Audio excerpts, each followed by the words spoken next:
Taylor, would you call that your most complete performance this season? It's definitely up there. Super proud of the group. Obviously, the Pelicans are always a tough matchup for us, but I thought our first quarter defensive activity, the ball movement, the pace we were playing with. Obviously Josh set a tone, DB set a tone, Steven set a tone. Those guys were great on both sides. But again, I thought our defensive activity was great. Held them to 48 points in the first half, knowing that they were going to come out and make a run, and we just exploded for more in the third quarter. So definitely a really solid win by our group. A lot of guys contribute tonight on both ends. Yeah, Taylor, so tonight when you account for your three-pointers, points in the paint, and your free throws, 130 of your 132 points came from either the paint, the three-point line, or the free throw line. Is that the kind of offense that you're trying to get out of this system? Is that kind of the standard of Grizzlies basketball on that end of the floor? Yeah, I mean, obviously, seeing the ball go through the net, tonight was great from the three-point line. A little bit better job from the free throw line, and then, we're just trying to get to that rim as much as we can. So I thought our guys did a really good job of that. Steven especially was getting to the rim, pretty frequently in that first half. So that's definitely the balance we need. It's the efficiency that we're striving for. So good game overall. We just got to continue building on it. You kind of used, Jaren Jackson Jr., it looked like kind of like in a lurker role defensively there, kind of sagging off Herb Jones and helping out other guys.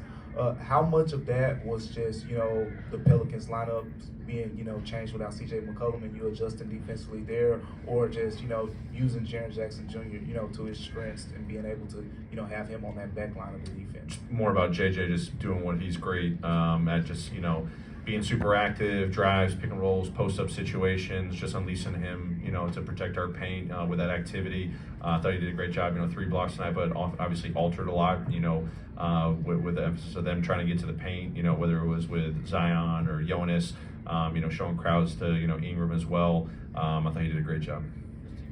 On Jaren again, people talk about him being on a minutes restriction coming off the layoff and the injury.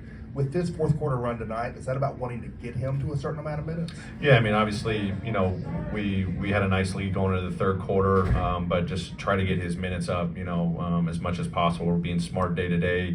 There's nothing better than playing 5-on-5 NBA basketball to really get yourself conditioned. Definitely not the minutes that, he was pegged to play, but, it was more about just getting him as conditioned as possible and then trying to pull him, respectfully at the end.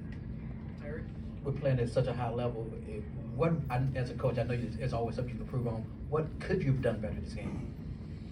There were some lulls in the second quarter. The pace wasn't there. Obviously we scored 44 points in the first quarter. The ball movement was great, defensive activity. We just kind of slowed down a little bit. I think that was just a product of, we put a lot of energy in that first quarter, and then, they're going to pick up their physicality. Luckily, we ended up winning the second. We even came in at halftime. I was like, hey, despite, just dropping a little bit on offense, our pace was really good in that first quarter, not so great in the second, but then we end up with, 22 second chance points, but a lot of that came in the first quarter. So for us, it's just like sticking to that, mentality of just playing free, playing fast on offense. Defensively, I thought for the most part our game plan activity was really good. Just a couple breakdowns in transition that, you want to take away. So there's always stuff we can get better at. We have time for 2 more, Chris, and then Mike. When you can, you may be so in the game you don't feel it, but we can really feel the crowd wanting a guy like Lofton to shoot the ball whenever he touches it in a situation like that. Does that make it harder to sort of, as a player that young, to get him playing in the flow of the system and not sort of be susceptible to that? Yeah, I mean, those are always, tough moments at the end. You're coming in, haven't played all game, getting some opportunities. You want to take advantage of it and show what you've been working on. I've been really proud, impressed. He was obviously with the hustle, for a stretch here. Did a lot of good things there, continuing to build on. Obviously the crowd's going to amp him up, and, he got some good looks early. And then I thought he did a better job, initiating it. I think we had an all-rookie lineup there at the end, just sort of trying to see those guys play together, build some chemistry, play the right way. That's what we're looking for. Again, with Junior Lofton, when he checks into the game, I'm sure you heard the crowd. One, have you seen a reaction like that, for a rookie that, hasn't played much, for a team in your coaching career? And then two, as a coach, you hear, the fans wanting him to play. When the game is kind of, a blowout like this one was, are you more susceptible to bring him into the game because the fans are asking for him? No, I mean, it was, it's kind of our standard, operating process. Like, if we got a, comfortable lead at the end, I want to get developmental opportunities for our guys. And, that was an awesome ovation for him to come in and, for the fans to back him, 1 through 17 on our roster. We want our fans to support all our guys because they know how hard they work. He's a good player, good young player that's got a lot to continue to work on. But he's a good playmaker, great kid. Definitely want, him to get rewarded by that through how we, put him in the game, but also how his fans receive him. Thanks, Coach. Great. Thanks, everyone.